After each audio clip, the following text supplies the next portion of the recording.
Formula One is an expensive sport arena on the planet of the Earth, as most of the things in this place are decided in multi-million values. So Formula One driver contracts are also worth multi-million dollars, and for that reason, they are among the highest paid athletes in the world. However, it is a famous secret that some drivers in F1 are never paid by the teams. Instead, they funded the teams to reserve their driving spots. These drivers are normally called paid drivers, and they are often looked down upon by fans as they are seen to be taking away seats from more talented drivers who haven't the financial backing as paid drivers.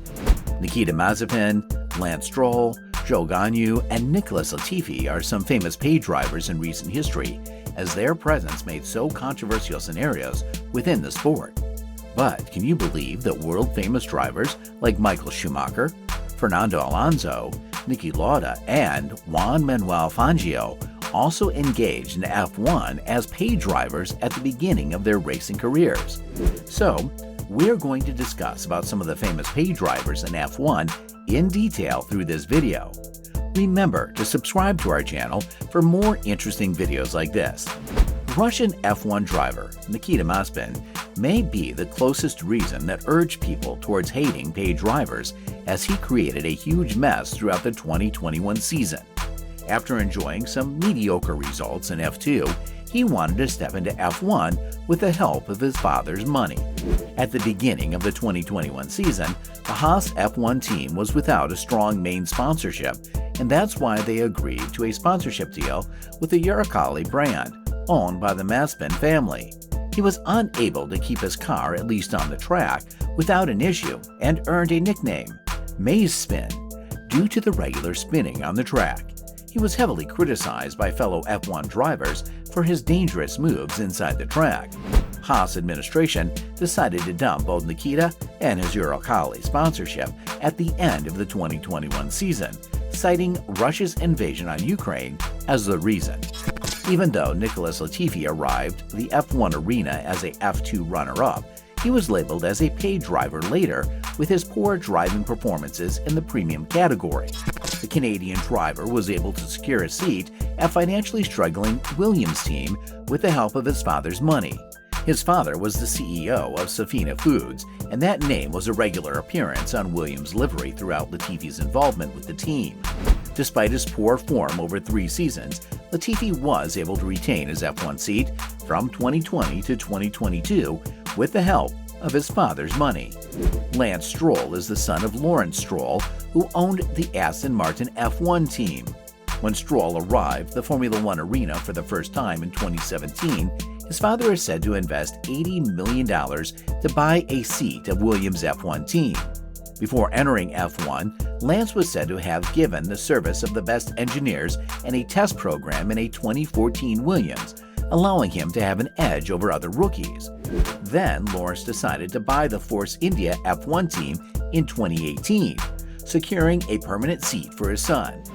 Later, the team was rebranded as Racing Point as well as Aston Martin, but Lance Stroll remained as a permanent thing in the team's driver lineup. Since 2018, there is a huge criticism over the Canadian driver, as his driving performances critically affected the team's rankings and constructors' standings over several seasons. At the beginning of the 2022 season, there were many talented young drivers from F2 with the aim of joining Formula One, but Alfa Romeo favored Guanyu Zhou over other F2 options, as he came with lucrative Chinese sponsorship worth of hundreds of millions. Zhou is now in his second season of F1, and he is delivering some decent performances, despite he is labeled as a paid driver. One of the most surprising names in this paid driver list is Michael Schumacher, who secured his first F1 drive at Jordan in 1991, thanks to the financial backing of Mercedes. However, Schumacher established himself as a champion within a brief period and was able to get very lucrative offers from many F1 teams. Oldest driver in the current grid, Fernando Alonso joined Formula One for the first time as a paid driver with the help of financial backing from Flavio Briatore, which was sufficient enough to secure a seat at Minardi. By using that opportunity, Alonso demonstrated his driving skills very well and was able to secure a deal with the Renault team. Then he became the world champion for the first time in 2005, ending the dominance of great Michael Schumacher with Ferrari.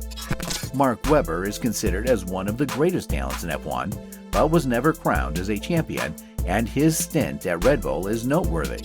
The Australian driver was unable to secure a F1 seat until he turned 25 years. Then Webber reserved a spot at Minardi's driver lineup thanks to the financial backing of Flavio Briatore and his personal sponsors from Australia, Foster's and Telstra. Despite he started his career as a paid driver, Webber finished his journey with 9 wins, 13 poles, and 42 podiums, finally earning a reputation equivalent to a world champion. Legendary F1 driver Juan Manuel Fangio started his F1 career with the help of financial and political backing of Juan Perón, who was the president of Argentina at that time period. As a driver from South America, it was never an easy task for him to break into the European driver market during that period. However, he ended his F1 career with 5 world titles across 4 teams, being the first driver in F1 to achieve such a milestone. Alex Yoong is not a more familiar name in the F1 arena, but he was the first Malaysian driver to compete in the Formula One Championship. Thanks to the sponsorship that he received from Magnum Corporation, Alex secured a seat at Minardi in 2001.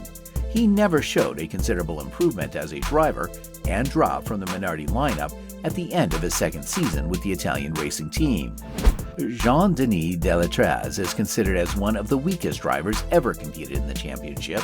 He was able to reserve an F1 seat by providing his personal funding to the financially struggling Pacific team in 1995. But Delatraz was dumped from their driver lineup just after 5 races as he ran out of money.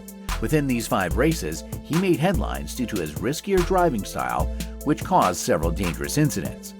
When we consider the whole list, it is unfair to say that paid drivers are always weak and poor in skills, as legends like Schumacher, Fangio, and Alonso also had begun their F1 career as paid drivers.